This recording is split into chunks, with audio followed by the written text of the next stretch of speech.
Good morning, Gloucester. We are here at Cigar Paradise in St. Pete, downtown St. Pete, not St. Pete Beach. It's a totally different spot. My buddy Derek Caluste is with me. Any of you from Gloucester know Derek Caluste very well. And we are going to be smoking some of their signature cigars. And we are going to talk a little bit about cigar bar culture. We are also going to talk about a regular old podcast like we normally do. So we got that going for us, which is nice. Good morning, Gloucester. Oh, look at that. My beautiful wife, Kate, is with us. Kate, baby. Good morning, Kate. Oh, Kate, how you doing? Love you, baby. Yeah, Kate has some exciting news to share. We'll talk about that in a little bit. Wow, we got a good number of people already joining us. Anybody that's joining us, say hi, because we'd love to hear from you. So let's get ready to it. I got here yesterday. Crazy day. I haven't seen Joe in a long time. But when he comes in, I always try to show him a good time. We started off pretty early. Lots of cigars when Joey comes in. I'm not sure you all know that kid doing in Gloucester, but this kid smokes more cigars than who's the guy that's run Cuba? Who's the guy? Cuba. Fidel Castro? Castro. I think they're brothers because this guy smokes so many cigars. But anyways, yesterday he came in. You met me at work. I took a half day. I had to put PTO time in. 12 o'clock. What's PTO stand for? Personal time off. Personal time off. But so I put PTO time in, and we went to a great restaurant. Remember the name of the restaurant? Obi and Ave. Not even.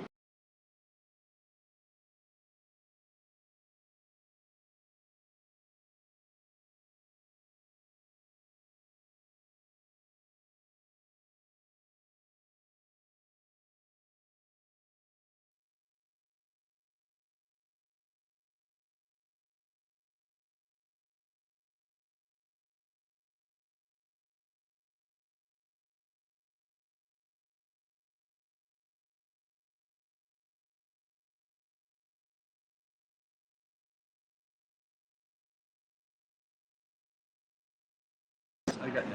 We're back. Oh, God. We're doing it from the cell phone, so it's a little tricky.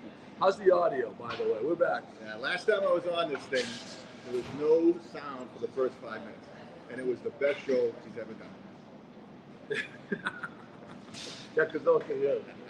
Oh wow, we got someone from Jakarta, Indonesia. Yeah, we're back. But this is one of the more modern. This is probably one of the most unique cigar lounges I've ever been to. These completely modern, tremendous air handlers here, and in stock. Are you the guy? I am the guy. Cody. Cody, come right over here. We're live. Come on in. Yeah, come right over here. Cody is the manager here. So the social media, I see Cuban Cigar Paradiso, or Paradise, Cigar Paradise. What is the official title of this place? So this title that they're moving towards is we're all going to be Cigar Paradise. There's going to be a different variation. So I am the COO of all the properties. So I run all of them to the owner's specifications of what he would like to execute and make sure that he's going to be different than every other owner. So we just started transitioning to Cuban Paradise is going to be eventually remodeled with Matt Puff and turned into one, and that will be called Cigar Paradise, but another edition. So this one is Royal Lounge on Beach Drive. The one in Sarasota is going to be Cigar Paradise, St. Armor Circle, but then Boutique. And then the one in the one in Madeira Beach will be Cigar Paradise. And we came up with another thing because we want to keep the identity because that one's been there since 2009. Oh wow! So that one we still kind of want to keep the Cuban Paradise name, but with the word Cuban brings a lot of stipulations, so you can't put it in. Oh really? Yes. Oh, that's interesting. Yeah, we were talking, like the air handling here is fantastic. You know, we go to a lot of cigar lounges. This is one of the more unique places because it's very sleek and modern. Mm-hmm. And we really like that. Actually, Vincente is in London and Naples is very sleek and modern as well, I would say. So that's another place kind of in that same vibe. But it's very high ceilings here, a lot of light coming from the street, and a lot of foot traffic. You have tables outside. And how long have you been in the cigar industry, personally? I started with him. That was the first time for probably about a little bit over 2 years. Are you a cigar smoker? I am. You are. I am. And what type of cigars do you lean towards? I'm more of a Maduro fan. I like a more of a medium, full bodied. I also like Rojo. I mean, it just depends on my mood, what I'm into. But I'm not a Connecticut fan. That's just too light for me. Right. My background is food and beverage, so I'm mostly in the liquor world. So I drink everything by itself. So I like to be able to get the real flavor. And I think more flavor comes with more characteristics. Yeah. Sometimes the Connecticut shade can't give you everything that you want at those characteristics, but if you bring in a perfectly good hand-rolled cigar, especially done in the Cuban way, the Cuban tradition, as we do our house cigars, brings a lot of that profile that you want to do. That's what we picked out. So this is right here. One of your New generation lines, Cigar Paradise, new generation lines, Maduro wrapper, Nicaraguan filler. And what am I going to find when I smoke this? You're going to get a dark chocolate, raisin, a little bit of light on the leather, but I would say you're mostly going to go to a really dark chocolate, a little bit of cocoa, a little bit of coffee. Perfect with the coffee. Yes. But I don't know about with that coffee. Well, I asked, and they weren't ready here yet, so I would have. I like the coffee here, but I'm gonna get it. I would have one here too. Our coffee is from 5 different countries, 5 different roasted beans, closest to the Cuban bean as possible. Oh, wow. So it's going to give you that. I drink one double shot, and that one double shot will give me the whole day. But paired it with the cigar, it just brings out like the butteriness, the froth, what you get from the extracted from the machine. Instead, some of the other ones are going to be more Americanos, watery, again, lighter on the flavor, but, I like to drink it black, so I like to drink as much flavor and as much flavor as possible. Cody, one of the things I love about this particular bar is that my wife likes coming here, and it's very unusual to go to a cigar bar and all the ladies say, hey, yeah, we'd like to go too. But I think it's because, number one, it's beautiful here, but number two, air handlers are awesome, and then your drinks. Like, she always gets these, espresso martinis. I get your smoky Manhattans. They're just phenomenal drinks at night, and it's got like this great vibe in here. So we'll go to dinner somewhere in St. Pete, and my wife will be cool with going to get a cigar after. Never, ever is she cool with me getting a cigar after sitting with me, except for a place like this. So I think you're doing a great job. It took a long time for us to go into that direction, because that is the biggest thing. With it being light and bright, that really connects with a lot of no man cave. They're not going to really just cater just to one type. Because it's light and bright, you at least get something in here. The air handlers, because we have an HVAC, our HVAC system automatically should take everything in, but we also brought in smoke eaters as well. Again, never coded for it, but we wanted to make sure that we're going to be the cleanest place, because the biggest turnoff is people hate to smell scent, but women hate to smell cigars, most of them. But now you have a lot of influencers that are come into the world and the realm, and that is also helping the world. It's helping this industry out a lot. But for the drinks, I mean, I know what we're trying to head towards, because yes, what we're trying to execute is always going to be before dinner and after dinner. Yeah. So now I'm putting together a menu for aperitifs. So something that you're going to want to drink before you go to dinner. And then when you get out of dinner, you're going to have more of a dessert menu for dinner drinks. Yeah. As well, we partnered with 400 for charcuterie boards, and something they're going to bring over here. So I'm trying to. So I've never had food. Is this something new for you guys? It's just starting. It's going to be just starting probably about the next week or two. We're just setting up the printers. Yeah. And then after that, they're going to be bringing over the food from 400. It's going to be more about, we're not upcharging. It's going to be an amenity that we're going to be able to bring to our staff, to all of our guest members. So have you ever, sorry, Joe. No, that's fine. I'm getting so interested because, so this is Gloucester, Massachusetts, right? That's where Joe and I grew up. And it's a beautiful, beautiful fishing town. and it's got a lot of similarities to St. Petersburg, Treasure Island. You know that because your other locations in Madeira Beach, but these people would probably call it Treasure Island. They know Treasure Island and John's Pass. So that's where I actually first started going having cigars. I had a house in Treasure Island, and That's when you came here. when I came here, You smoked cigars for a while. unfortunately too young. But your Treasure Island one, your John's Pass one, has a total different feel than this. It's outdoors. How do you describe that feel? Well, that one was, that was their first branch because the owners came from Cuba in 2007. In 2009, when they became, I think 2008 they became citizens. 2009 was when they were able to open that first little shop, and so that's when he did. Those were all his hand rolls too. So he's probably about over 100. He went down. He used to have 200 different blends. Now it's down to 100. Everything's made here in the U.S. We have a factory similar, so they're made made on premises. Plus, usually we have a cigar roller at every one of our spots players. The way you describe this is spot on. I'd like to compliment you on the draw. Is a perfect draw. The structure fantastic. I get a little bit of definitely hit the chocolates or the coffee notes, and a little bit of a little spice on the end too. Yeah, really nice. We try to go to cigar bars. We do podcasts at a lot of different cigar bars, and one thing that is a recurring theme for us is we've never met a bad guy at a cigar bar. Like, what do you think it is about cigars that bring people together? I think it's always going to be the atmosphere, social.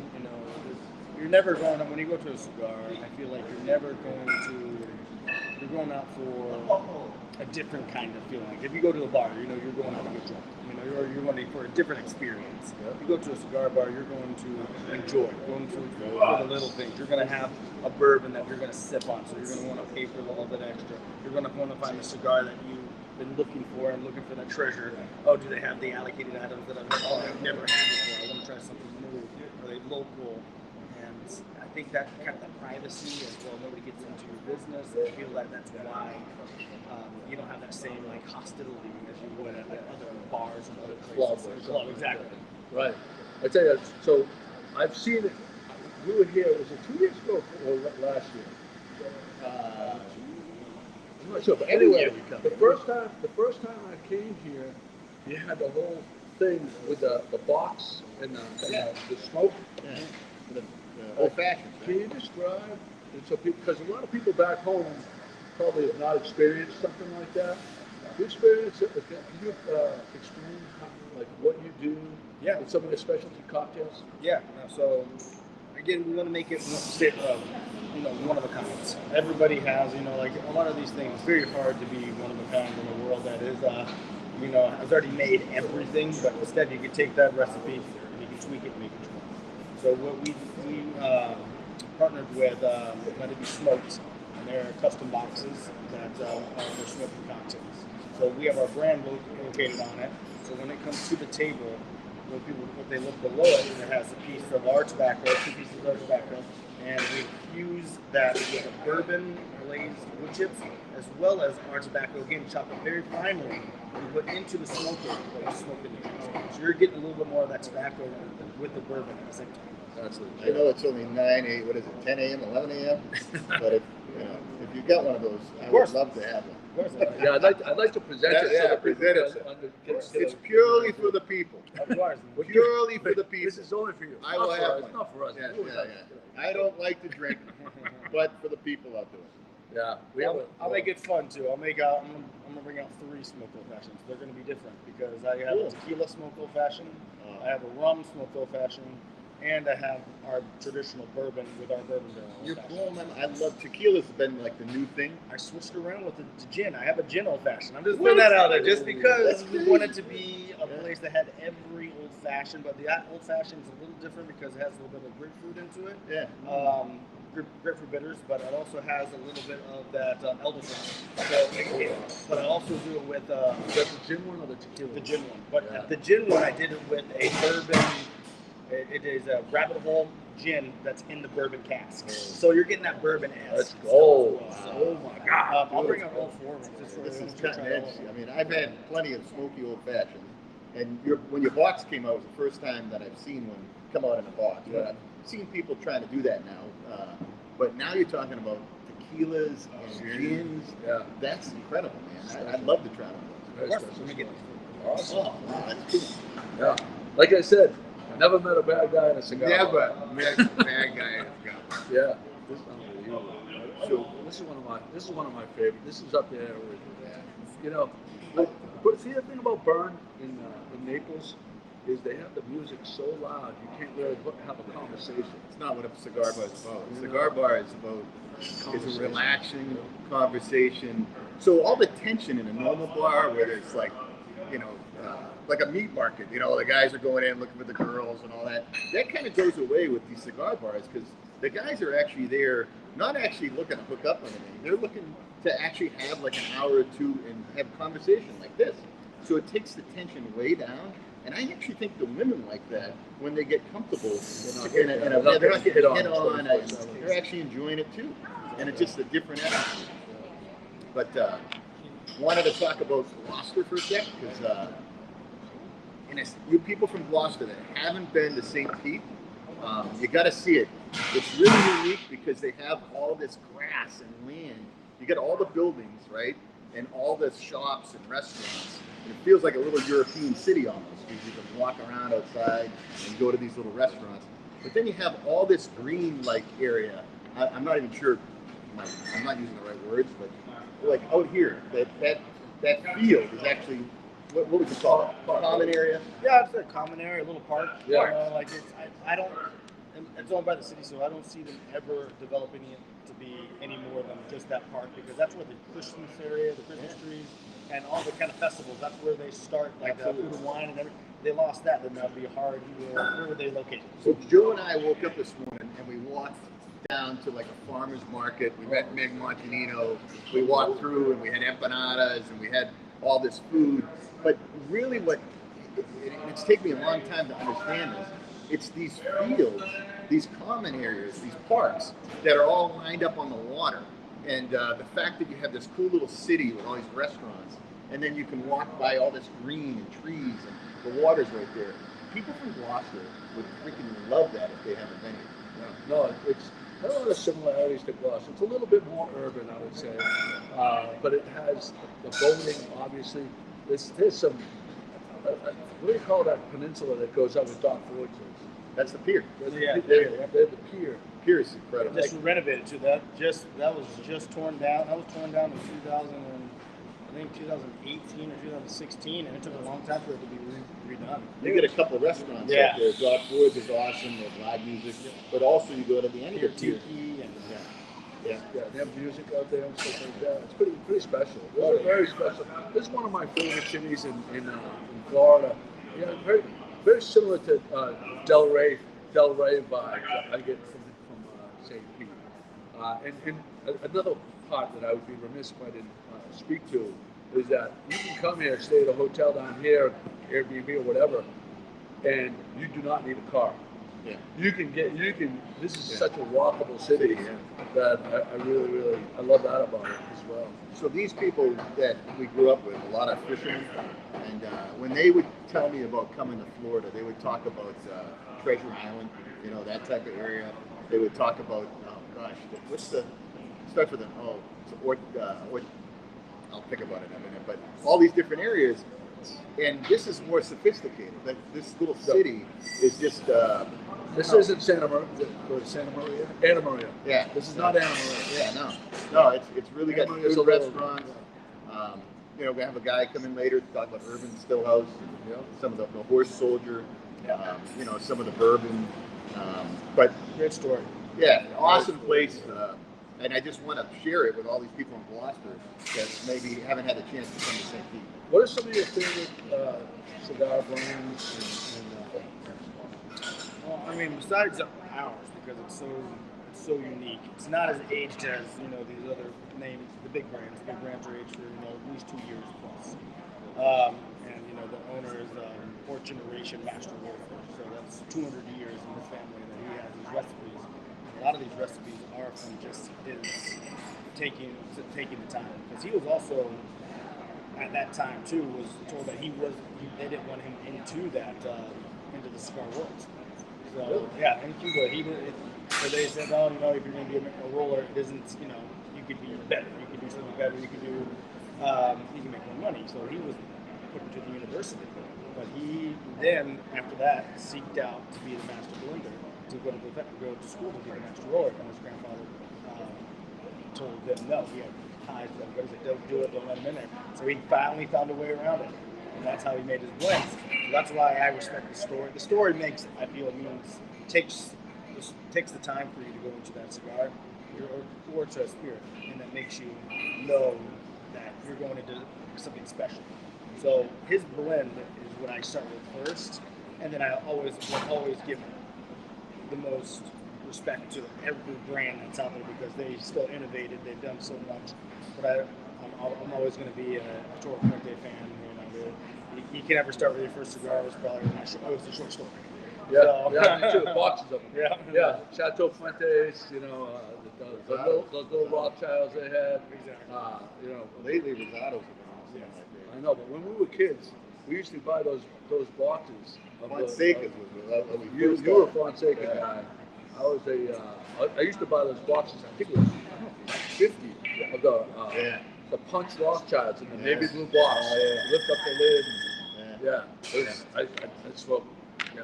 I got to give the most credit to the people that came out of the box most with the infused cigars, like the acid. You like those?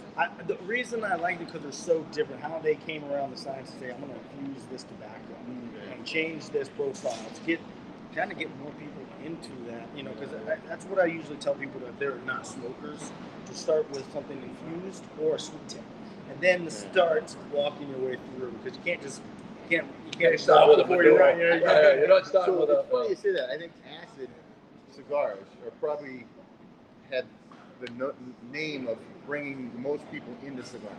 So, like, if you have never smoked a cigar, you go to any cigar shop, right? Or Swisher Sweet. No. You would never. When we were kids, right? I'm not a Swisher Sweet. That was my first cigar. Right? But if you backwards. Absolutely for us, but if someone walks in a cigar shop, right, they're gonna, an acid will be, and they've never smoked a cigar before. That thing, because it's kind of has a good taste in it. Vanilla acid or something like that. It doesn't have the harsh beginning. The names bring you to it. I mean, the acid brings you to look at what does it mean, and then you got the Tatsianas, because it gives you what you're saying that you want after dinner. This is a cappuccino. This is a French vanilla. So you're going into it already expecting what it already giving you the idea. And it doesn't freak you out. Like, exactly. Because when you take if you've been smoking a long time, you expect to feel the smoke. Mm-hmm. But if you haven't before, and you get some coffee or some type of other taste to it, people all of a sudden will like it, and they transition into cigar smoking. And you always got to make sure we tell them that, because they're just starting to smoke, don't inhale. This is the worst day of your life if you inhale. Yeah. And that's what we have to usually tell them. I said, when's the last? Like, I don't like smoking. I said, when did you have this cigar? Why did you have this cigar? Did you inhale? That's why you didn't do it correctly. It's just, I feel like, the art of cigars is the art of wine.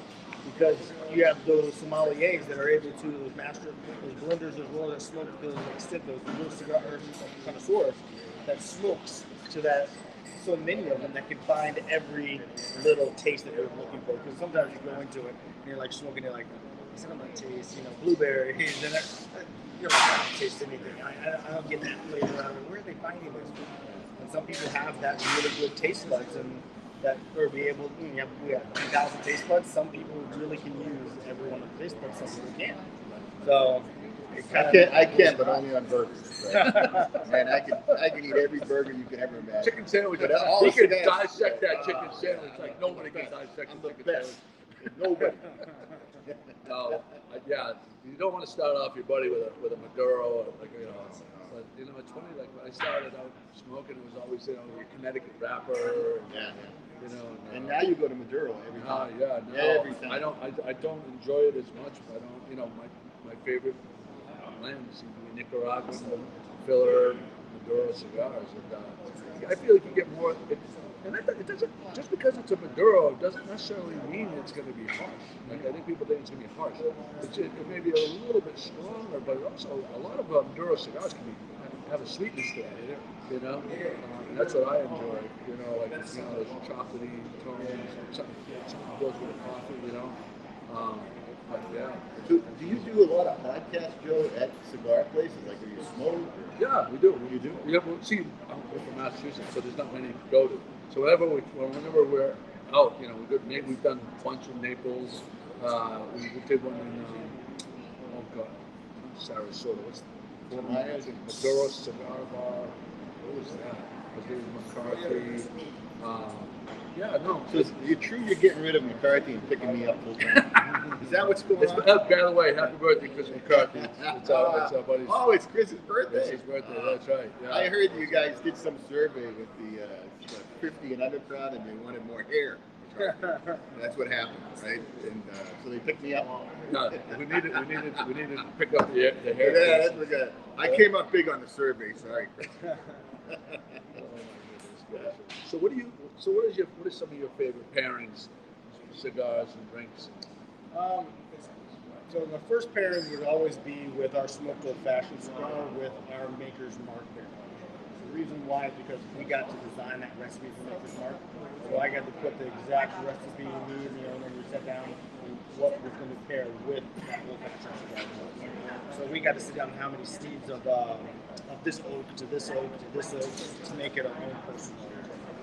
So that is my favorite. Because our smoked old-fashioned cigar is our cigar that is aged for over a year, smoked in those boxes that we get those when the drinks come out. Yeah, that's what we put 25 cigars in there, and I smoke them every week with the bourbon and the bourbon glazed wood chips and the tobacco with the spray of our old-fashioned recipe on top of it. So it's bourbon infused. And I had no idea what effort goes into that. That one took a long time. I mean, that one when we came out with that, it was probably the best results that we could ask for. But it takes time. Once a week, I mean, we have to take them down there in Ziploc bags because put the box into a Ziploc bag to capture every bit of the smoke. And every week we rotate them. For 6 months, that gets sprayed and seasoned and smoked every week. Wow.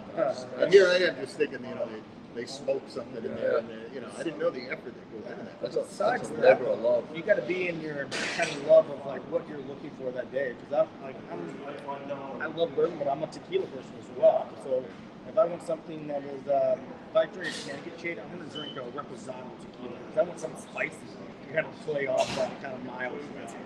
If I go to Maduro, it's sometimes a little bit more medium, a little full, a lot more flavor. I want something that is going towards a sweeter rum. Just kind of counteract it with it. And I'm a Zacapa fan, so I'll go to 23 or the XL if I'm going to just sit there and relax. This dude knows what he's talking about. You can tell just from the way you're talking. I mean, I've been around cigars and booze my whole life, and you know the taste, which that's impressive. To a guy like me. To be successful in this business, you can't just pull someone off the street. It's going to be someone that's passionate about little things. The service industry, you got to check that box. Hospitality is very important. Knowing alcohol, drinks, and stuff like that, and also knowing cigars and stuff like that. And also thinking out of the box. I mean, like I love the world, I love the trade, but then I think of myself as the opposite person when I'm coming into a place, and I say to myself, first time I'm coming in here, what do I want out of this?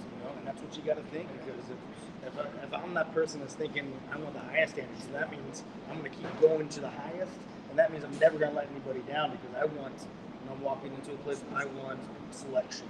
I want on both ends. I want to go into it, I want to, hey, they're going to have a good selection of cigars. I got to turn around to the other, they have a good selection of booze. That isn't cheap to be able to have, but you've got to be able to, you got to spend money to make money in that sense. Because if you're sitting there, I understand if you say, oh, I have 500 cigars, okay, yeah, that's different than saying, but if you only have like 15 drinks or 15 bottles, then you throw me off because there's not enough for me to be able to compare it. Exactly what I want, right? At least throw me in that sale, put me into a realm of like, if you tell me like this is your favorite cigar and I don't have it, I'll put you in another cigar, and I'll put you in the same similar complexity, but I don't want to take away from that, giving the respect to that person, to that brand that had that cigar. That it sold out because that cigar is so sought after. But we have another cigars here that collaborated with that same person. So like my father collaborated with. Just so many people have collaborated now that they're starting to push that out more, and it's become a lot. That's one of your favorites, right? My father's. Yeah, I like that. I'm a big fan of that. I'm a Padron guy. I'm always loved the Padron. So we're going to the Padron factory on February 18th. No way. Yeah, we're going to walk the fields and go through the whole factory tour. You have a nice selection of Padrons. I love Padrons, but I wanted to smoke the local one that you guys have grown here, and it's wonderful. But I would have chose Padron right off the bat if I was coming in. But because of today's podcast, I wanted to try one of yours. Yesterday we went to the cathedral. Yep. Carlos Fuente. Yeah. That's a very nice spot as well. It's very unique. And the guy there, very knowledgeable, didn't have what I would normally smoke. And see, I think that for a cigar smoker or a novice cigar smoker, it's very important, I think, when you go outside of your hometown cigar shop to ask the people in this cigar shop, tell them what you like, try something new, because you may discover something. Oh, you gotta see these. I'm gonna get out of the way. We're starting to get this out. This is important. We want to go right in front of the camera. I'll get out, you guys. Yeah, I'm gonna go right here. Our smoked old fashions. I'll hold that up just a little higher. Oh wow! Look at that! Holy mackerel! See now, for the people that can't see, this is your tobacco on the bottom. And do you want to describe it? Yeah, we have our rum old fashioned here, Diplomatico rum. Kind of classic quick from old fashioned. This one's a little different. It is a barrel aged bespoke gin, elderflower, and hot grapefruit bitters. Wow! This is the tequila, my apologies. That's So this is smoked tequila. This is mezcal and Terramana agave. And this is gin, and is that color from the smoke, because it's not exactly. No, it is a barrel aged gin. Wow. Yeah, it's like barrel aged. And what kind of so the fruit is Dehydrated grapefruit. Okay. And then we have our biggest seller, the cigar smoked old fashioned, which we use our Knob Creek Barrel Select, and then our rum old fashioned with the Diplomatico Reserve. Thank you so much, guys. Appreciate it. Hold on one second. I just want to show them the box. You can see is that resin in the bottom? Yeah, they're getting smoked all day. This is just you can see in the bottom. They're getting smoked in there, and there's like the resin and the residue from the cigar. Thank you, guys. I appreciate it. All right, let me get in. Thank you. When you saw that tobacco on the very bottom, that tobacco was taken. It's called our limited cigar. That is taken when it gets melted early enough that we put that inside the filler to give it a smoky taste. Or that's only one certain cigar that we only can able to make, usually 20 to 30, maybe every 3 months. So they're very limited, and they have so much flavor, but they don't get smoked. But because that's smoked inside of it instead of smoked on the outside. So all of them are so different because of that. We went outside the box. All right. This one. I didn't hear everything. What are we looking at here? So you're looking at reposado, so it's Terramana reposado with a Casamigos mezcal. So you gotta get that smokiness to it. Chocolate bitters and. So this is the first time for me. Like I would have never thought of doing a smoky drink like this. It's always been the Manhattans, old fashions. I'm sorry, the old fashions that I would get smoky in a bottle. This is gonna change. This is gonna Change my life. Yeah, exactly. I don't need another change. Man. I'm barely surviving here.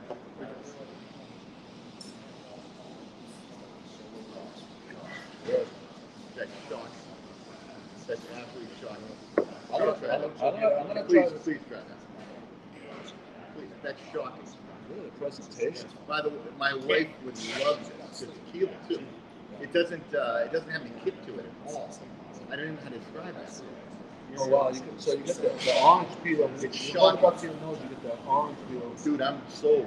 You had to put the lime on it because you can never keep the lime out of the tequila in a sense. Even though Just lime, just smelling. That's shocking. So that one's mine. That's Yeah, I don't know if I could go on, man. that's fantastic. Yeah. There's like a sweetness to it. Yeah, it is no like kick, like a normal tequila kick. It's all burnt out of it or something. I don't know. It's perfect sipping and to enjoy, With to the cigar. savor and to enjoy. So it took me a long time to be able to create a full beverage list to make sure that I'm catering to the economic box for something different. And so I've made, we started, I mean, like with a short list with our original shirts. They did. Wow, they did. It's beautiful. It's a lot lighter, obviously, than these, other old fashions that you can see. And then you let it sit there a little bit and open up with that cube and stuff. All right. I tell you, when I come here now, this is what I'm drinking. I told you, this is what I'm drinking. I'm kind of nervous to drink the other one because that was so good. Yeah. All right, I'm gonna go. I'm a gin drinker, Wow. so I'm interested to smoke. I'm interested to try this. And what would you call this? What's the name that you got here? This one is the gin smoked old fashioned. So Gin it's smoked old fashioned. Yeah. So but the main liquor in it is rabbit hole gin. That is in a bourbon cask. So that's why you're getting a lot of bourbon. A little bit of The that little bourbon. color. See the color there. Yeah, It's lighter not than- exactly clear. It's Like a regular gin would be. right. Below that grapefruit. So, Chris, you missed the best Good Morning Gloucester. This is phenomenal. I love it. I'm not a gin guy at all. No, Derek, this is great. You really got something here, man. You really got something. That was, I can't take full credit on that drink alone because that drink was a collaboration with one of our head bartenders because that was I wanted to have flavor in every one. And gin, I didn't think of gin being in that realm of being able to execute it properly. Yeah. So we played around with it, came out, and then Brownwood came in. I thought this is the perfect gin. Let's see how we can make this. The bourbon cask. It's like it's special.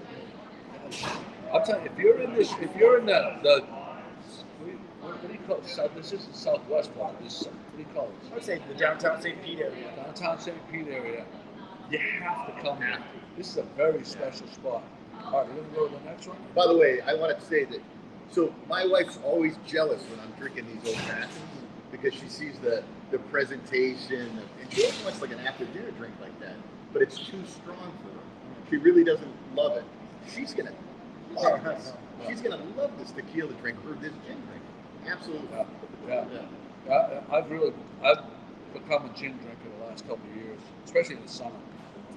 All right, so this is the old fashioned. What is the difference between these two now? So one's rum, and one is so you have the rum, the Reserva.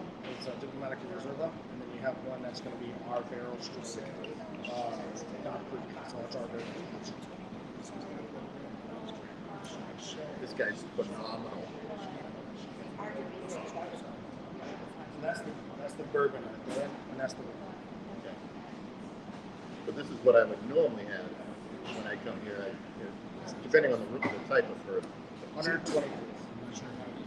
It's fantastic, and I'm used to that. Yeah. And it's fantastic. But if I came here, I'm in this. I'm going outside. But I want to try the rum too. So try this, and it's phenomenal. Yes. But like this is so unique that I really enjoy it. Yeah, it's very unique, and it's man. Yeah, so I that's a little like a cinnamon or something that is a little different. I was gonna say I had this last night, but I didn't. This one is different than what I had last night. It has more of a cinnamon taste to it in the end. I don't know. So our original recipe is always going to be our barrel, so 120 proof not creek. So we choose our barrels. Probably this is our third barrel. And we try to go for more cinnamon notes. We try to go for the dark chocolates, but we also go for the highest proof. So usually they have to always be at a 120 level for Knob Creek. So we usually pick the ones at 130. So, and then they have to dilute them down to 120, but we still want that same flavor. So that's what. And I'm not the type of guy that understands like nutty, cinnamon, all that. But I can tell you when I taste that, it's more cinnamon than I've tasted in other ones that like where I went to dinner last night. I had We also do the real. We do air gusted butters. We do 3 air gusted bitters plus 3 of the orange bitters too. So 3 shots of each other. So I mean, it's going to give you a little bit more of that better flavor, better quality. Boy, it's early to be drinking like this. It's never too early. It's never too early, huh? What time zone is Gloucester? We're in the same time zone because this is early. Again, very nice. Perfect rum drink. Little sweetness there. Never had one of these either. These two right here. So fantastic. It's great. Yeah. It's great. But I would totally choose I would the go to tequila, those. and then gin, and then I would go with and then I would go to rum. Like, so in my world, it's lined up exactly like this. Yeah. Yeah. Thank you so much. Yeah, that was cool. Yeah, it's fantastic. You think everybody saw the box opening and all that? Because that's pretty Yeah, cool. they definitely. When you come in here and you order that and like you're not expecting it, people freak because it's so cool. Well, if they didn't see it now, it doesn't go away. We have, people will be able to share it. People will be able to see it going forward as well. So there's that. Thank you so much. I have a question for you now. We're going to switch it up a little bit from cigars and booze to a little bit of football. Okay. And the only reason I have one question because we had this discussion last night, and I was actually blown away by the response of a person from Tampa, as a person from Boston. Now, Robert Kraft, owner of the Patriots, said 2 days ago, we're going to do everything we can to welcome Tom Brady to sign a one-day contract so he can retire as a Patriot. And this woman thought it was absolutely preposterous. Yeah. And as a Boston, You were offended. I wasn't necessarily offended, but I was like, where do you come from? I took with her that side. with that line of reasoning. And so I'm curious if that is my jadedness as a Yes. Patriots fan, Yes. or is there something to he had 18 years with the Patriots and 2 with Tampa Bay, and she wants to claim him. And I'm like, I think it makes all the sense in the world for him to retire as a Patriot. So do you think that it's kind of silly to think do you think that Boston fans are spoiled to think that's a no-brainer? So I think that's a hard one because with that dynamic, when he came down here because of Bill Belichick, and then with how they wouldn't let him sign, it's kind of bittersweet at the very end because it's kind of like saying, hey, I really, that I'm the one that made the Patriots. I'm the guy. I'm the guy, and I came down here and I won it for the Bucs that haven't won it. I proved it was me. I proved it was me, Yeah. and I showed that good coaching is there, but it also takes the skill. And you want me back for that one day. But he'll never be away from the Patriots. He's always going to be tied with them. So, Yeah. I mean, I would think that I would leave where I'm at and not be where I'm at. So that's listen, where I love say Tampa. That's where I'm at. That's where we're at. This is where I did through my career. I'll be here. I was scared that you might sell out because, that's a tough question, right? Because you don't want to piss all these Boston people off. But I'm from Boston. I've been living in Dallas and now here in Florida for too long, 15 years. But I'll tell you, I think a lot of us are kind of almost tired of the story. Like, it's like he retired twice. That's all. We went through all that, and it's kind of like to hear you guys say that you want him for a day to bring it back. And I'm a huge Brady fan because not only did he do that for me when I was in New England, he did it when I moved here. I got to follow him. But the story's getting kind of old, and it's like he retired already. About the retiring part? Yeah, it's like you want to retire a third time, like come back and have one day. And, it's like we're tired of talking about it. Well, they always make a big deal of when you go into the Hall of Fame as a baseball player, like what baseball cap are you going to wear? If you were a baseball player for the Red Sox, but for 13 years, and then they didn't sign you because you're old, and some other team was going to overpay for you for a couple of years, and so you go and play there. But then when you retire, it's not a on paper thing. Just feel good about where you have to start. I mean, it doesn't have to be about Belichick necessarily. Robert Kraft took a chance on him. You know, he had a lot of success, and I think the fans truly appreciate it. I think the Boston media. See, I don't think it was Belichick that drove him on. I think it was the Boston sports media who are really poisonous and always go to the negative because they're too lazy to talk about real sports. They just want to create controversy. Yeah. And I think he was tired of that. And then when I came down here a couple of years ago, and you see entire buildings painted with his likeness, I'm like, he never had that in Boston. Of all those years, all those Super Bowl, and literally Super Bowl week in Boston after like the 6th Super Bowl, like it wasn't even like people didn't even decorate their shop set or anything. It was just another expected experience. Exactly. You know, that's true, and I mean that brings you out of even going with what you said. I mean, you have the true players, and then you have the players, just like you said, that are going to put on the baseball cap because they told him to put it on and he sold out, and they paid me extra money to put on a Boston hat because they told me to wear Boston. But really, why wouldn't I wear the hat that started me all out? But am I also going to say, why am I going? I'm going to go out in the hat that basically sealed my legacy even more to show me that I could. Oh yeah, I knew I was the best, but now you're like went to another level. Like he was great, but now it's called the GOAT. I mean, like it's funny to say that. It wasn't just Boston that did it for him. You know, Tampa helped him get over that edge with that. It sounds weird, but it did. He solidified it beyond already being solidified. If that's possible, because going to 10 Super Bowls, winning 7 of them.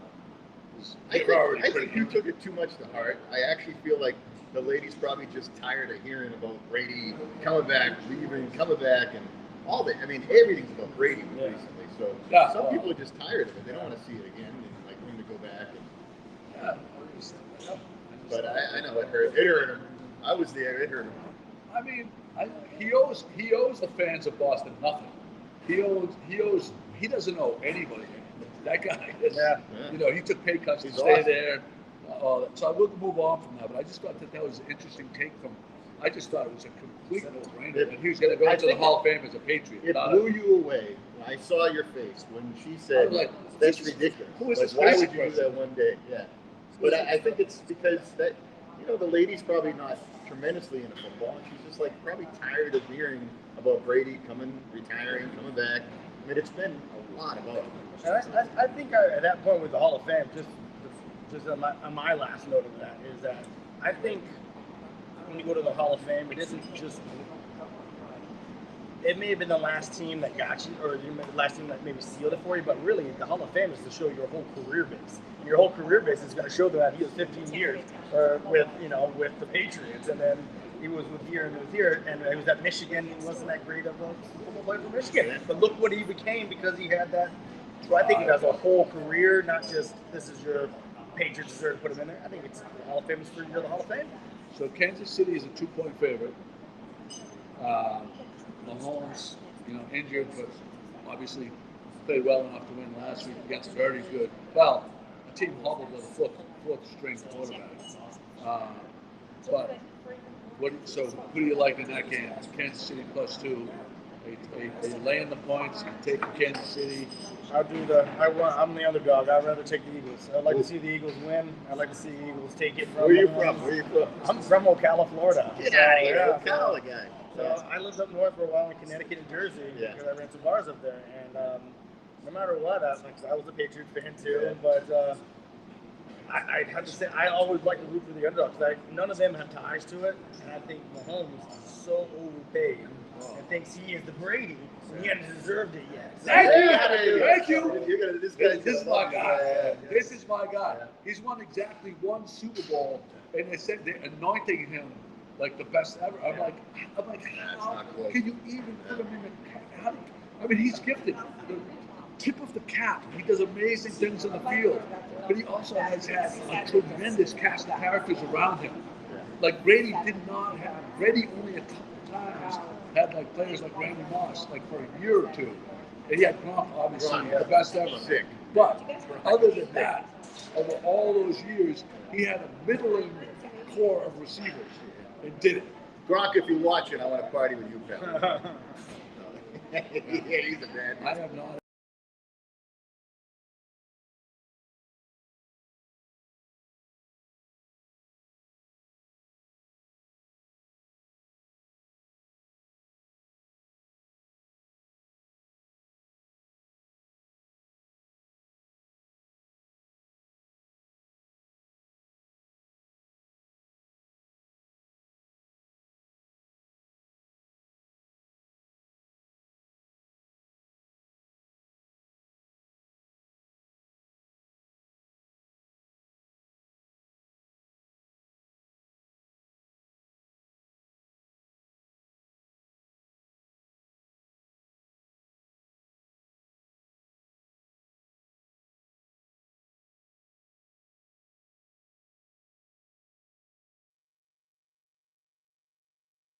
So I really enjoy that one in Madeira Beach. I enjoy sitting out there. It gives me a King Corona type feel. No, we're back. Yeah, we're back now. Yeah, it'll be probably about 10 seconds and it'll go back. Thank you, though. So King Corona's been one of his favorite when he would come visit me. My bachelor party. Yeah, but that's right. We went to Colombia, then went to for lunch, and then we went to King Corona. That's He like loves 20 sitting years. outside and watching people. Yeah. And your location at John's Pass has an awesome feel. If you just, kind of want to sit outside and people watch, and they got the bar right next door, the TV's going. I would love going there, having coffee and a cigar in the morning. Yeah, and that bar too, that is owned by the owners as well. That pub. I knew that. So yeah. that is a smoking establishment as well. So you can bring your cigar into that bar and still smoke. I had friends that wanted to watch a Pats game, and they were shocked when I went and brought them there. We wound up getting cigars, and then we walked right next door, which is literally connected, in an open air, and grabbing cigars, drinks, and watching the Pats game right in there. They were freaking out. They loved it. So okay, we're going to go back to a little bit of football. Yeah. Josh Allen is skipping the Pro Bowl to play in the at golf at Pebble Beach, and that, like, what does that say? Does that say Josh Allen doesn't care so much about the Pro Bowl, or is the Pro Bowl lame? He doesn't want to get hurt. Like, what are your feelings about like that? That used to be like guys used to big. That's a big honor to play in the Pro Bowl. So is that like an FU to like the people that voted to you? Or what is that? Because don't you get voted in the Pro Bowl by Yes. So that kind of sucks, Like you've been all these people step up and choose you. And by the way, I'm not a huge football guy either, but I like to think of myself as a people person. And like, what the fuck? Like you just all of a sudden all these people vote you in somewhere, and you say, hey, I'm going to play golf. And I kind of. The Pro Bowl is out of all of the major league, games. The Pro Bowl is kind of a joke because they're not hitting hard or anything like that. It's not like a real game. But if the fans vote you in, I don't give a shit if it's to do anything. You should probably go do it. I Like it's your brand, it's you. It's like You're humble to you're humble to the fans that are. You made a career out of it, but the fans are the ones that kept you. Exactly. Yeah. Keep buying tickets for you. You should get in kind of trouble, I would think, if I was the guy that owned the team. But these are young kids too. We can't forget the fact that these are younger guys and living on top of the world, and they're awesome at what they do. Josh Allen is the first player in the Buffalo Bills this particular year. Is the first team that has been out of all the major sports that has been in one of our division, the Boston division, that I actually rooted for because I really like Josh Allen as a player. So you voted for him, but he's playing golf. But I think he's a very special. I like him better than Mahomes.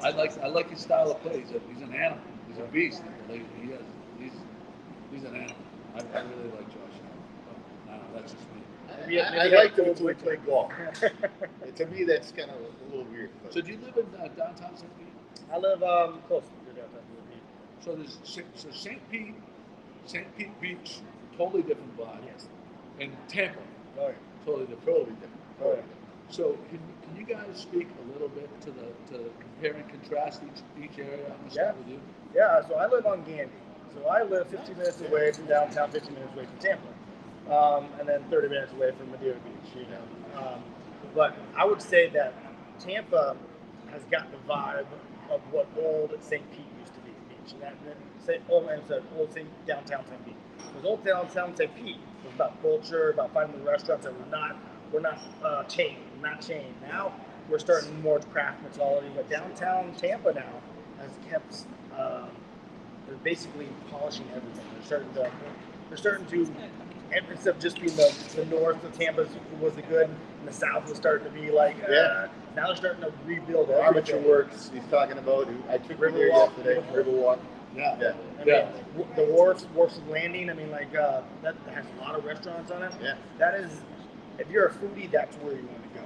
I mean, like I feel like that's like the higher dining experience, and that's really kind of what I kind of look forward towards. And then the steel box. You remember the steel box? Yeah. So I grew up going to Naples every year. 2 or 3 times a year, every year going to Naples, and in the last. I don't know, maybe 5 to 10 years, they're doing so many interesting things. I mean, St. Pete, downtown St. Pete, as well as Tampa, that like none of that is happening back home at all. Like, you think it's because there's land that wasn't available for people to develop, or what do you think is the impetus for like, oh, there's these cool, like older warehouse style buildings and new development along the banks of these rivers, and really open access for a lot of public access to cool spots. Yeah. Let me say something, because I was in Boston a long time. Went to Boston College, was around there. So like Charlestown, remember when all of a sudden we turned the Navy Yard, Charlestown Navy Yard, all of a sudden we took these old buildings and we made some cool spots there. That's what was happening in Boston when I was there. That same, I don't know what that word is, but evolution is occurring all over this place. All urban still house, right here in St. Pete, unbelievable. If you go to Tampa, you're going to Armature Works and all that. And they're having all these old buildings. Explain what that means. You know, it's like these old warehouses, old like auto parts or something. I don't know what was it, but these architects are coming in and they're building these funky spaces, like indoor, outdoor, like high ceilings, really high-end, cool, funky furniture, New stuff, and like the decor is just there's nothing like it. Like we may have one place like Beauport Hotel, maybe Tono, but like they're turning Gloucester, yeah. Gloucester, yeah. but like they're doing, it's like funky, like but also user friendly to the public. Yeah. You know, it's like. But that was happening in Boston in the 80s and 90s. So like we were opening up, and I know it goes before that too. It always happens. But the town was evolving. Like when Charlestown happened, that was a cool spot, close to the city. Things were happening, and it's like that is all done so much now that it's not happening anymore. But towns like this, it's happening all over the place. Yeah. So I think it's just the evolution of a city, and I think we're in this cool evolution here where that's happening. We're in the upswing, and all that stuff happening around us. It happened in Boston. I was there. It was fun, man. All these new places. You guys have Seaport. There's little That pockets. Seaport was like a new thing for you guys. It's not like this. It's not walkable like this. Yeah. Like the streets aren't shut down, kind of like almost like this place where the streets are shut down. It's more accessible. I feel like the vibe though is from everybody from up north that moved down here. You know, you got a lot of that. So you think about how much price it was to buy that piece of land that was in Boston or in New York. They couldn't ever be in the regulations. Now they come down here and you're able to do these industrial brownstones and these beautiful things and looking over the water, and that's all they want. And then bringing that same 60s vibe into it. It's funny that how everything came back in style. So everything switched around, and everybody wants these glasses that are edged in now instead of the clean lines. It's funny how and I think that I think it's due to everybody coming back down and then mixing a lot more of that Florida vibe to make the culture what it should be. Everybody. This is where the snowbirds used to come. Now this is now where people are retiring to start new entities to be able to something they couldn't do before. Right. So I think there's properties that were probably, had run down and they were affordable, so that you weren't like say Boston, you have to pay, $3 million for the property, and then you have to do a $3 million outfit. Over here, not on the water obviously, but like you might be able to find this property for $500,000.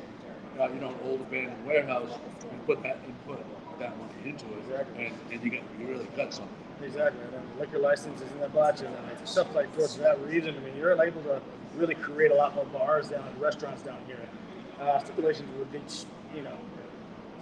each kind of like, say, St. Pete, Sarasota, they have a lot more. The city has a lot more hardcore structure to it, where they don't want to even bring you in. But at the same time, everybody. It's funny when the mayors and everybody get involved. And they're like, no, we want this here. Broken establishment. Well, you got to have that kind of leadership. Yeah. It's about leadership, having a good, strong chamber of commerce, and people that want to do it. Uncle Larry, thank you. I'll check it out next time I'm down there. Thank you, Pat, for putting that link up. Oh, McCarthy's with us. Tell Derek. This one hurts. It looks like Many weight losses are Joey always uses the camera that makes me look heavier. I'm actually much lighter than I look in this film. But Larry want to know where we are. Cigar Paradise, Larry. Uncle Larry. No, but he found it because Oh, he did find it. Pat put Okay. the link in, yeah. And then somebody had birthdays were in here. Chris, obviously, his birthday. Talking about my weight, but what else? That is hilarious. We got Kathy Barlow. Yep, Kathy Barlow, big fan of ours from Big upstate fan. New York. Awesome. Yep. Oh, it's Kathy's birthday as well. Yeah, exactly. Happy birthday. Oh, Chris is the volume. Yeah, now all of a sudden he's saying the volume. Yeah. Okay, buddy. All right, The okay. volume's not good. Yeah.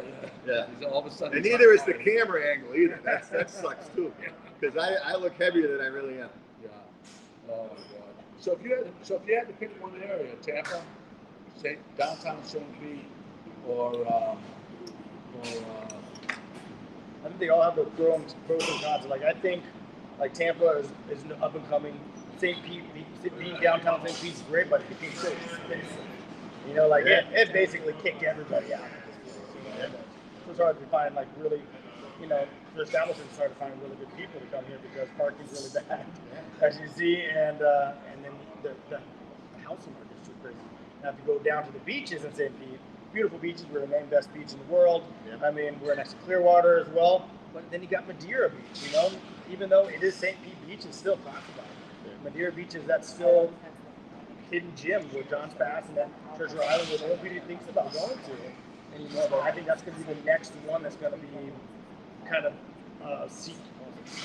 put onto like the value there. I think there's value. Oh, yeah. Really? That's Absolutely. interesting that you say that. Absolutely. And how far of a drive is that from here? 30 minutes. It's 11 miles away for 30 minutes. Yeah.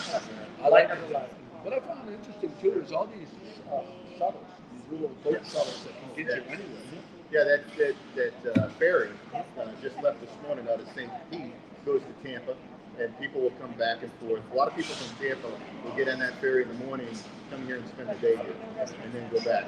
But everybody wants to say what's the best. There's no best. We actually are just lucky because we spend time in Tampa, we spend time in St. Pete Beach, we spend time in St. Pete. And I don't think they compete against each other. You go to different ones for different fields, you know. But if I was going to live and I could afford it, St. Pete would be where you want to live. I agree with you because I like to walk in the city that you really don't even need to get in the car. And it's not just that, guys. There's really something, and I spent time on this earlier. The fact that you get these fields, these open space. This It's space, called open space. open on space the waterfront. on the waterfront with green grass There was a everywhere, guy, and trees. a friend explained it to us earlier. There was a guy in the 20s or something that owned like all of this land, and he donated it with the stipulation that it could only be used for public access. And that's why this is such a special place.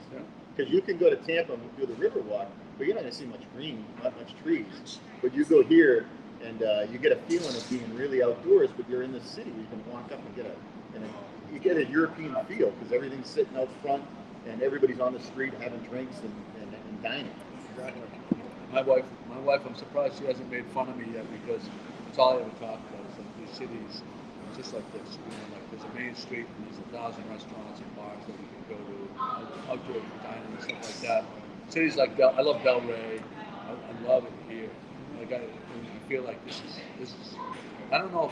I know it's become discovered, but I think a lot of people back home may not know about downtown St. Pete and how cool this spot is. McCarthy, if I sit back like this, do I look skinny? What if I'm like way back here? This is where Joe sits. Yeah, that's it. I shouldn't be right up against the camera. That must be That's it. the problem. Yeah, that's right. What's your favorite pizza in town?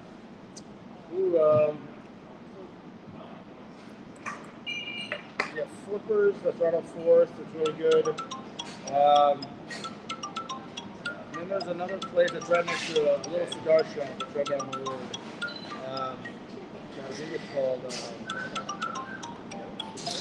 can't think of it right now, but Have you ever had the pizza at the farmer's market? There's a little pizza. No. They say that they sell Napolitano style pizza. I saw you eyeing that. I did. I saw you eyeing that. We do pizza reviews, so Yeah. I'm interested. Like what's the place I have to go to? Joe and I, we had a Knish this morning at a little tent, the little farmer's market down there. We had an empanada. You get some crazy. Both off and phenomenal, on. yeah. Both It's fun. We woke up, walked down there, right through the tented area, farmer's market. Beautiful. Yeah. I'm easy though with that, but it's all about the dough. So it's like anything else. I'm not a sauce person, so I'm more towards the New York style. But you have a real good homemade sauce, but it's the real traditional Italian. Like I'm making my own pizza dough.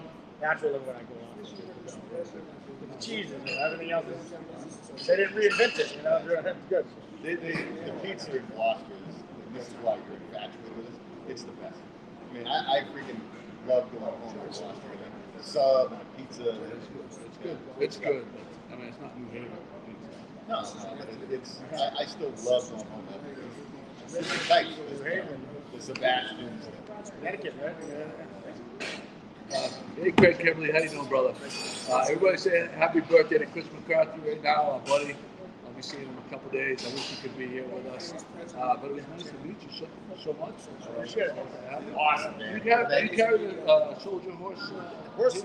I have the commander division up top, and then I carry his regular whiskey, and then I got his barrel strength, and his. They came and did an event with us.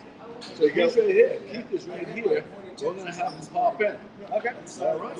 So thank you so much. Thank you. We really appreciate your hospitality. Do you have a bottle of the Come on in here, buddy. And Jose is who introduced us to come here. Chamber of Commerce guy? All right. This is Jose is the president of the Downtown Merchant Business Association. Oh, very nice. And owner of a very fine associate. Joey Garrett. I'm not representative, but he's representative. Oh, he's got the nice clothes on. He's got the nice. Why don't you sit down here, buddy? Okay. So this is Keith Jarrett. Keith Jarrett, Gloucester resident by summer, St. Pete resident by winter. Yes, and I love them both seasonally. Yeah, that's the best of both worlds. Amen. Right? And that's why you're here, because you love it seasonally as well. At the 100,000. We're not going to do this in the wintertime in Alaska. So, I don't know if they don't have this in Gloucester, do they? You can buy it through the mail, but you cannot buy it in the stores yet. But it's coming. It's coming, and New hopefully Hampshire. soon. You gotta go to New Hampshire. We just partnered with Ernest Gallo, his crew, and they're working on our distribution more broadly in the whole U.S. It takes a while. What brought you to St. Pete? It's a long story, but basically, I ended up following a woman to Tampa, had a daughter. The marriage didn't work out, and I needed to stay local for the weekends because I was running a company out of Boston. And so I bought a place in St. Pete because I wanted to be by the water. And it was close to the airport. And I've been here and a huge fan of St. Pete for 20 years. It's a marvelous town. Well-kept secret, just like Gloucester. And by the way, this guy knows Gloucester. He married Meg Montanino. So, I mean, we're talking about a guy who knows that. Meg, come on over. Come on over, Show your Meg. face. My hat's Come cool. on. Hey, come over and show your face. My name is now Keith Montanino. Yeah, that's absolutely right. That's I correct. tried to get it. I tried to keep it. Hey, say hi, Meg. So Meg's one of our regulars that contributes during the pod. She always says hi. Yes, yes. Well, I'm cleaning my closet on Sunday mornings. You also sent in the video of McCarthy on the river going by your house on the Annisquam. Getting Right. stuck. Yeah, getting stuck on the river.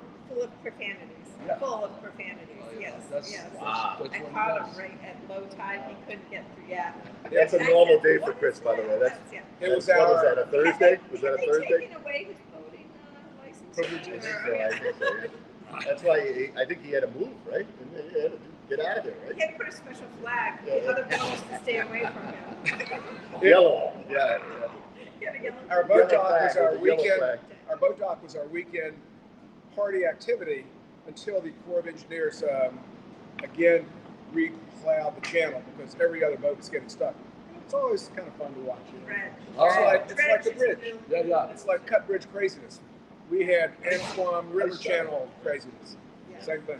Yeah. We could do the same Those thing. weekends. Yes. Weekends 85 to 90 degree July, Saturday. The stuff you see on the Annisquam, you just would not believe. Can I disclose where you guys live? No, don't disclose that. All right. You live on the Annisquam. They live on the air. Let's disclose that. We live in West Gloucester. All right, that's enough. But We have the speaking- same zip code. Though. Yeah. So it's about 70 degrees right here in St. Pete. I hear back home. So I heard the river froze today. No. Unprecedented. No. Yeah. Yeah. Froze? The river that runs usually does not freeze. It froze from what we I understand. think it's warmed up to -2. Oh, dude. Ooh. We can't rub people's noses in too much. I know. That's right. Okay. So let's get back to Soul Oh, yeah. We went to your restaurant yesterday, and Horse soldier. Horse Soldier, there's so much story behind this. Can you give us a brief introduction to the brand Yes. and the restaurant? The gentlemen who started this were somewhat memorialized by a movie called 12 Strong about a team of special ops who went into Afghanistan 2 weeks after the 9/11 on top secret. Nobody really knew about it. And one team and their backup of other what they call ODAs, which are special forces teams, in 3 months ran all the Taliban out of Afghanistan.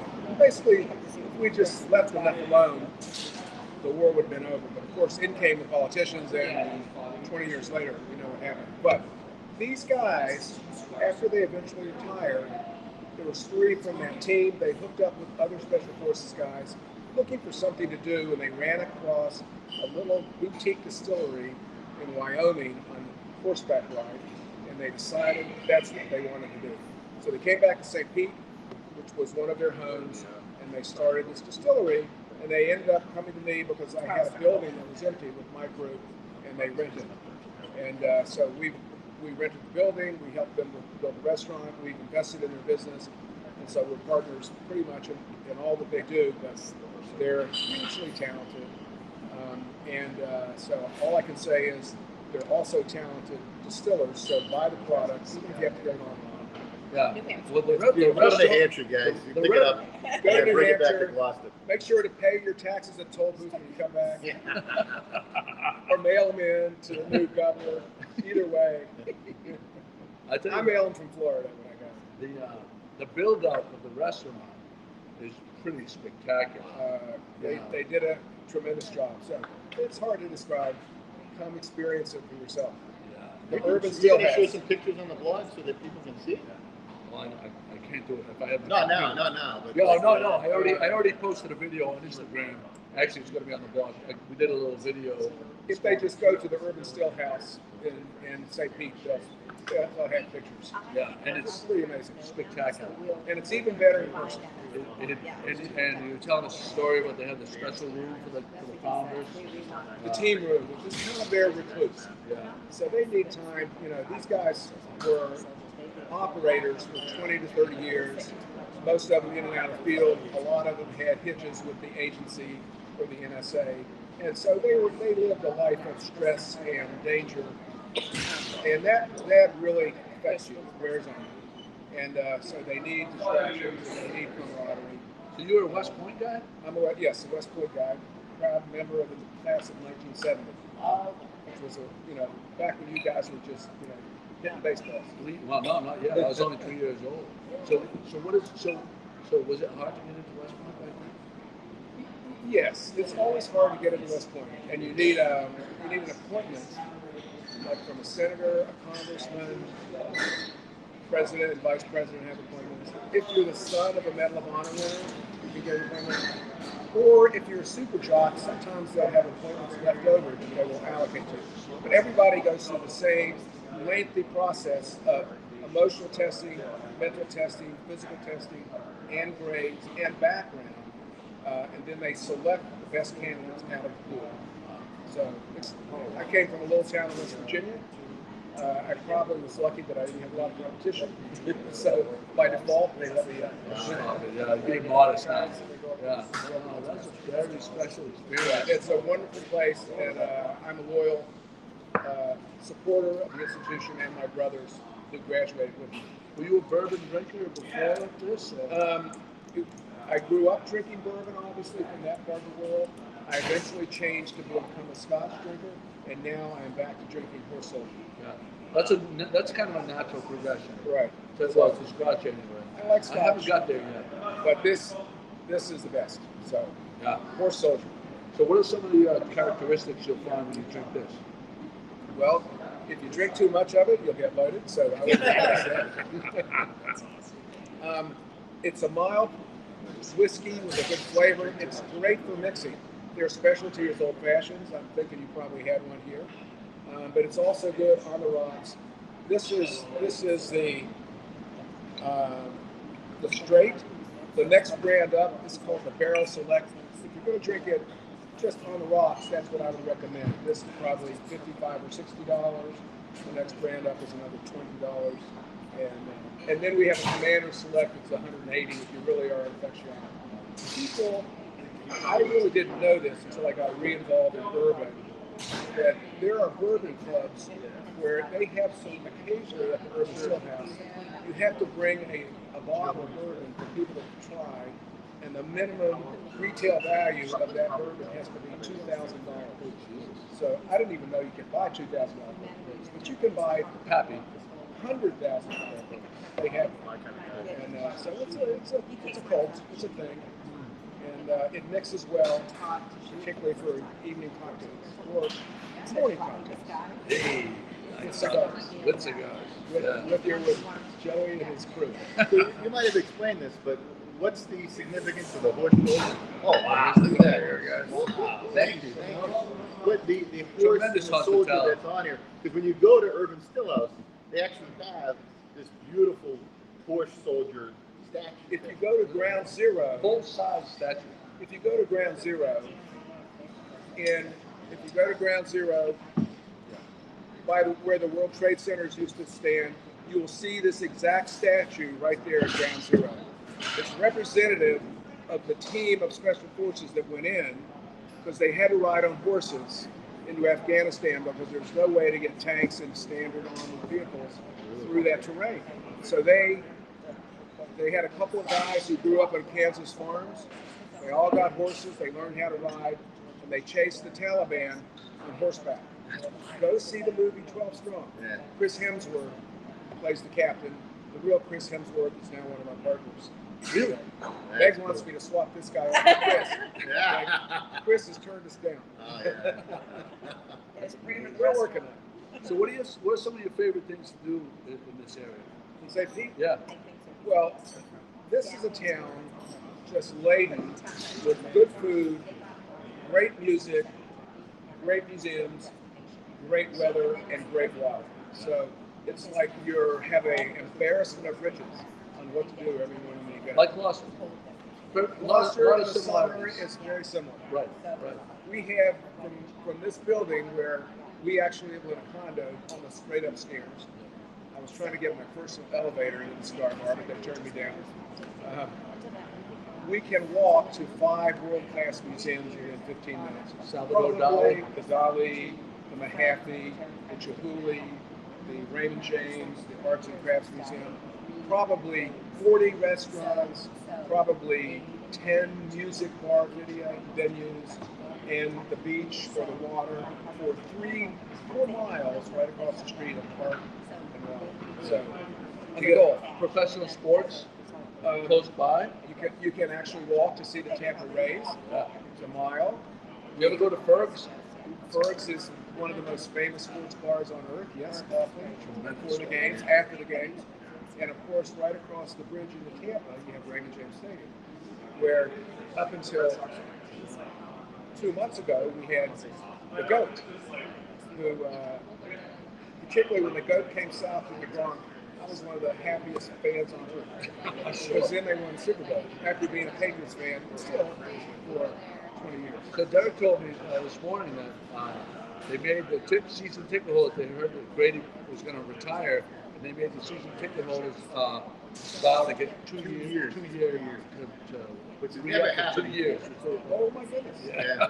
So we were stuck. If you wanted a season ticket last year, when Brady was there, you had to buy this year's too. But So what is this one? That's the Commander one? I got to look at the front, yeah. Commander. Select 3, yes. This is aged. They take select barrels and select brew, malt mash, and they put it and they age it for a minimum of 8 years, sometimes 12, depends on what they're doing. And of course, every year you age it, you actually lose 10 to 15% of the liquid inside of the barrel. So to get a full barrel of booze, you need to start off with like 3 barrels. And of course, there's a cost associated with that, not only in making the booze, but also in the capital associated with that. So the price goes up, I would say, exponentially with that. And that model is probably, I don't know, what, 80, 200, depends on what you get. But it's a very high quality product. There's a competing bourbon called Angel's Envy. You might have heard of that. It's because that little bit that you lose in the barrel, they call that the Angel's Envy. Wow. Basically, that's what the gods drink in order for you to keep the bourbon. They take a piece. That's where Angel's Envy. That's where the name comes from. Amazing. Isn't that interesting? Yeah. There's a lot of great. Cup of Kindness. There's a lot of history around bourbon. Cup of kindness. What's that? A Cup of Kindness. In the early days, when this was first invented, the dark spirits, I think from Scotland, they called it a cup of kindness because back then, churches didn't approve of what you were drinking. So, can I come over and bring you a cup of kindness? Somehow that went down well with the clergy, and before you didn't know it, the cup of kindness was prolific. So that's 200-300 years ago. Okay, I can find something for you. Have you ever done the bourbon trail? I have not, but I have to say that we are relocating our what we call the Horse Soldier Experience in our prime distillery to Somerset, Kentucky, which is a beautiful little town about an hour south of Lexington. Lexington is really, even though Kentucky Derby is in Louisville, the horse racing capital of Kentucky is Lexington, all the farms and all the horse farms and racing. This little town is right on the Somerset River, the Cumberland River, which is now Lake Cumberland. It's about 150 miles long, several million visitors every year. Seasonal lake, houseboats, that kind of thing.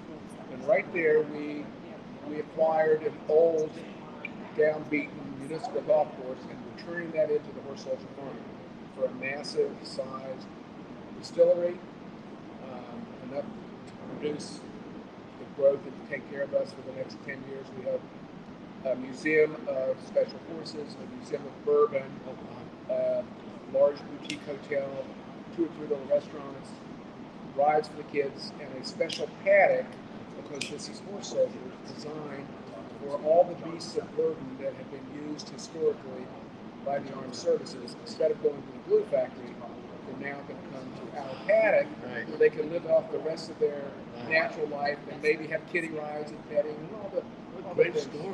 Yeah, so these guys are all about doing good for the world. And, Beast of burden. Is that what you said? Yeah, no, the beasts of mules, I know. I never jackasses. I'm a jackass, but Some I've never knew what jackasses we beast of put burden. out the pasture, but Yeah, I love that. And the Rolling Stones song, right? Isn't there the Beast of Burden? that's want to be a beast of burden. Yeah, That's beautiful. a tremendous destination. So we're focusing a lot on that area. I'm helping with another group build up the real estate in that area to accommodate the crowds that will be coming in by additional restaurants and housing and places to go at night. Well, there's not too many places around here that don't carry this. Right. It's been adopted like very, very Very well around. We have a large military base, MacDill Air Force Base, and in Tampa, and all the guys, the SOCOM, SECCOM, all the They all know it. Yeah. Because they all know the partners who started. And those guys, when they first got started, would come to all the bars in all downtown. They do a little whiskey and war stories, dog and pony show. They let you taste, and they encourage you to carry their product, which everyone has. And support it. Of course, it's a good product. Anyway, Somerset is going to be probably ready in 2.5 years. It's a big project to build all that. I'd like to go down there and cover that. Oh, it would be fantastic. We love the coverage, and these guys would love to see it, So, going down to Somerset. I grew up in West Virginia, so it's not far away. It's like going home. Do you know what? I know you told me earlier you're not big of a tech guy. But do you know any of the social media? You're on Facebook and Instagram or anything like that? These guys have. I mean, my wife would know that better, but she has knowledge of all the Facebook pages they have. They have a big presence on Facebook. Yeah. What's the? Can you look up the Instagram page so I can share it? Thank you. We haven't really started advertising Somerset yet because it's just getting started, and we don't want to get the cart. Breaking news. This is what we do. Breaking news. Break news. Unbelievable. We had a groundbreaking. When they Heard here first. when they presented the colors, they skydived out of airplanes, carrying the flag with them. We had marching bands. We had the governor come speak, the mayor, the local congressman, Mitch McConnell's assistant came down. So it's a big deal. Everyone is very supportive of these guys because of their history and the sacrifices they made for this great country. Absolutely. And the stuff is really good. And it tastes good. There we Yeah, go. they really- By the way, I made when I was making these quarter zips. Shirts Illustrated, Salem, Massachusetts had to have the USA flag on it because we're proud Americans. That's why. Amen. Goddamn right. Yep. All right. Yeah. Well, Thank you so guys. much. I appreciate the opportunity to talk about this wonderful product. Thank you. You guys are welcome back to Gloucester. I mean, from Gloucester to St. Pete anytime. Or in the summer, come by the dock. We're pulling up. I'm coming. Yeah. There you go. Right, so, all right, so we got the Instagram page right here. It is Horse Soldier Bourbon. It's Instagram/Horse Soldier Bourbon. There you go. If Pat Dalpage is still with us, maybe she'll put a link to the Instagram page for us. Let me just hold on one second. Here's their page. Let me see if they have any pictures of the. Followed by Chris Hemsworth. Oh yeah, Chris Hemsworth. Oh, I don't see any. I wanted the restaurant. And that's called the Urban Still House. The Urban Still House. Yeah, If you're in the Urban St. Still House. If you're in the Urban St. Still If you're in the House. St. Pete area, Gotta check out Urban Still House. yeah. By the way, the next one is gonna open Reservations in on 3 so months. bad. Somerset, Somerset, Kentucky. Kentucky All right. for the next one.